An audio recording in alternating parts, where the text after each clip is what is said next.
नमस्कार सबैजनालाई। आज चाहिँ मैले तपाईहरुलाई मिनिङ पढाउने छु है त। आज हामीले मिनिङ पढ्छौं।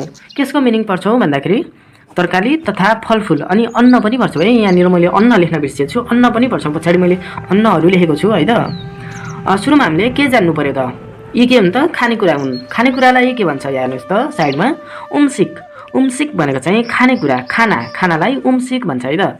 अब हामीले तरकारी पढ्छौं। खानेकुराको तरकारी पढ्छौं। याछे अनि छेसो भनेको चाहिँ सागसब्जी है त। तरकारी भन्दा पनि भयो, सागसब्जी भन्दा पनि भयो। याछे अनि छेसो।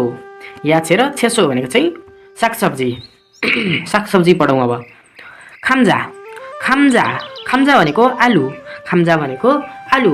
याङफा भनेको प्याज। प्याज कस्तो प्याज भन्दाखेरि डल्ला प्याज, फलेको प्याज है त। तल माटो मुनि भएकोलाई डल्ला प्याज। त्यसलाई चाहिँ याङफा भन्ने है त। फा भनेको चाहिँ प्याज। तर कस्तो प्याज भन्दाखेरि हरियो प्याज। हरियो प्याज मतलब कस्तो त भन्दाखेरि माथिको पात है त, साग। त्यसलाई चाहिँ फा भन्छ है त। अब मानुल भनेको चाहिँ लसुन है त। मानुल भनेको लसुन। सेङ्गाङ भनेको अदुवा। सेङ्गाङ भनेको अदुवा। खोछु भनेको चाहिँ खुर्सानी। खोछु भनेको खुर्सानी। खोसु भनेको धनिया हो। यस्तो कुराहरुमा चाहिँ हामी झुकिनु भएन। खोछु भनेको खुर्सानी, खोसु भनेको चाहिँ धनिया। छु र सु अलिकति बोल्दाखेरि सुन्दाखेरि अलिकति उस्तै जस्तो लाग्छ। यस्ता उस्तै सुनिने जस्ता शब्दहरु चाहिँ हेरिराख्नु होला, रिभिजन गरिराख्नु होला है त। किनभने यस्ता कुरामा झुकियो भने खोसु भनेको खुर्सानी र खोछु भनेको धनिया लेखियो भने त हामीलाई गाह्रो पर्ने हुन्छ है त। अब तल हेरौं। थोमाथो भनेको चाहिँ टमाटर है त। थोमाथो भनेको टमाटर। ओई भनेको चाहिँ काँक्रो। ओई भनेको काँक्रो। होबाक भनेको चाहिँ फर्सी है त। होबाक भनेको फर्सी। मु भनेको चाहिँ मुला। मु भनेको मुला। अब हामी अर्को पेजमा जाउँ।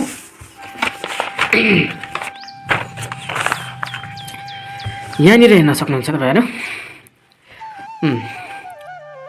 थाङ्गुन भनेको चाहिँ गाजर। थाङ्गुन भनेको गाजर। खोगुमा भनेको सखरखण्ड। खोगुमा भनेको सखरखण्ड। खोङ भनेको सिमी। खोङ भनेको सिमी। गेडागुडी पनि हुन्छ है खोङ भनेको।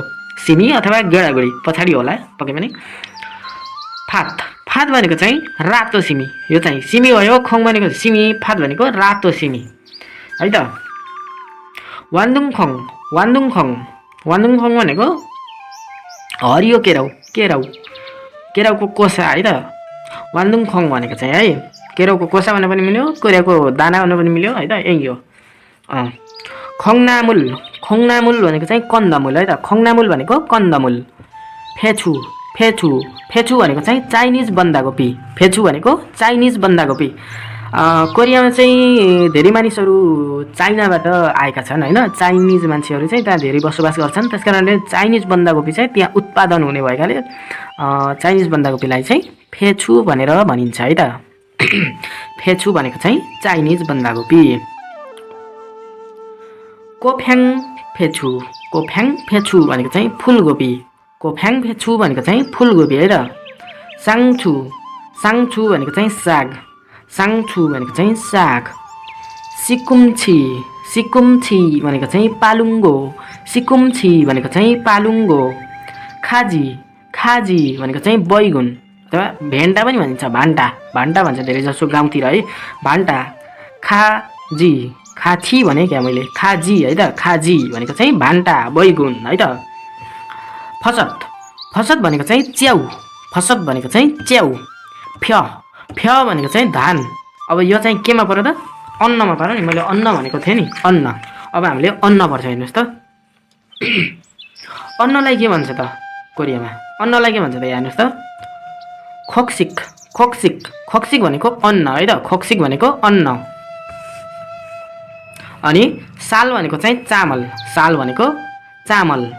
फोरी भनेको जौ।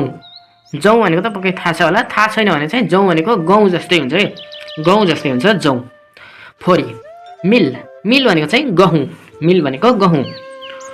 नग्दु नग्दु भनेको दाल है त दाल नग्दु भनेको दाल युछे युछे भनेको चाहिँ तोरी युछे भनेको चाहिँ तोरी अक्सुसु अक्सुसु भनेको चाहिँ मकै अक्सुसु भनेको मकै रेमन रेमन भनेको चाहिँ कागती लेमन है त रेमन भन्दाखेरि चाहिँ रेमन भने है त लेमन भन्ने होइन रेमन रेमन भनेको कागती है त खङ खङ भनेको अघि नै हामीले के पढाएको थियौँ सिमी सिमी पनि पढाएको थियो होइन गेडागुडी पनि हुन्छ है त खङ भनेको गेडागुडी अनि फुरोखल्ली फुरोखल्ली भनेको चाहिँ बोरोगाउली फुरोखल्ली भनेको चाहिँ बोरोगाउली यो उता तरकारीमा लेख्नु पर्थ्यो यहाँ आएछ होछु होछु भनेको चाहिँ मरिच है त होछु भनेको मरिच ख्वाइल ख्वाइल भनेको चाहिँ फलफुल अब हामीले फलफुल भर्छौँ ख्वाइल ख्वाइल फानाना फानाना भनेको चाहिँ केरा फानाना भनेको चाहिँ केरा बनाना है त बनाना म्याङ्गो म्याङ्गो म्याङ्गो आँप है त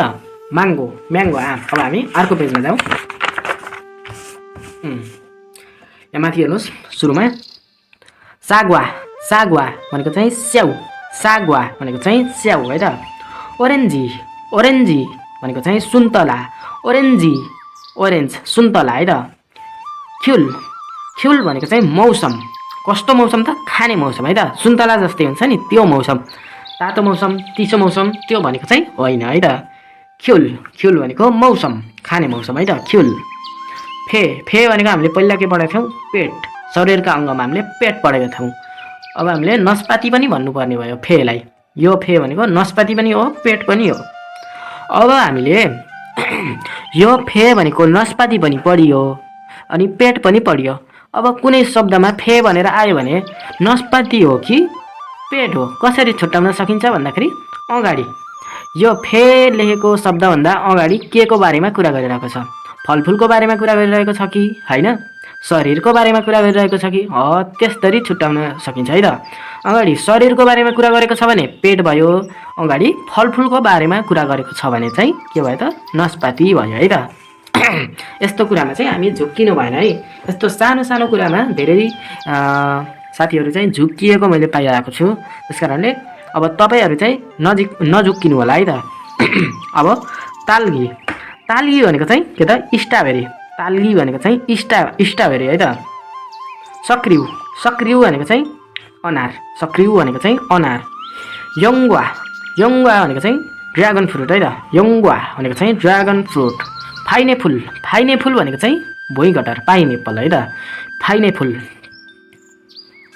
कोकोनट कोकोनट भनेको चाहिँ नरिवल भयो है त कोकोनट कोकोनट है त कोकोनट सुबाक सुबाक भनेको खरबुजा सुबाक भनेको खरबुजा फोदो फोदो भनेको अङ्गुर फोदो भनेको अङ्गुर फाफाया पपया मेवा है त फाफाया फाफाया मेवा खोक्सिक खोक्सिक भनेको अन्न हामीले अघि पनि अन्न भनेर खोक्सिक पढ्यौँ तर मैले यहाँ किन लेखेँ भन्दाखेरि हामीले अलिकति केही अन्नहरू चाहिँ अगाडि लेख्न बिर्सिएका रहेछौँ है त्यस कारणले मैले फेरि अन्न लेखेको छु है त खोक्सिक हामीले छुट्याएका अन्नहरू फेरि पर्छ है त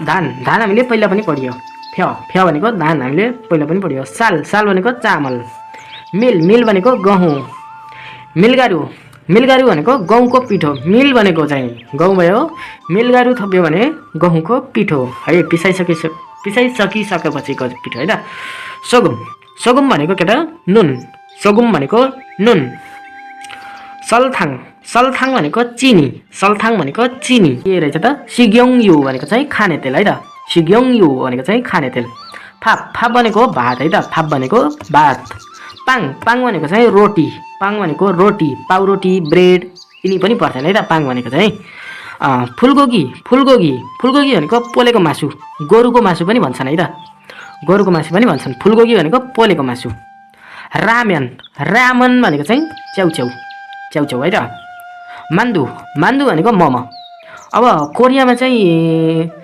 च्याउच्याउ अनि चाउमिन छुट्टै चाहिँ हुन्न है त च्याउच्याउ जस्तै चाउमिन जस्तै नै हुन्छ च्याउच्याउ पनि है त नेपालमा चाउमिन र च्याउच्याउ छुट्टै भयो जस्तो त्यहाँ चाहिँ हुन्न है त त्यस्तो छुट्टा चाहिँ रामेन भनेको च्याउच्याउ पनि मानियो चाउमिन पनि मानियो है त यसैलाई नै है त फोकुमफाप फोकुमफाप भनेको चाहिँ भुटेको भात फक्कुदा भनेको चाहिँ भुट्नु भयो के अरे है। फक्कुम फाप भनेको चाहिँ भुटेको भात भन्न सकिन्छ है त। अब अर्को पानामा जाउँ। यहाँ हेर्नुहोस्, यहाँ के भनेको छ फान्छान।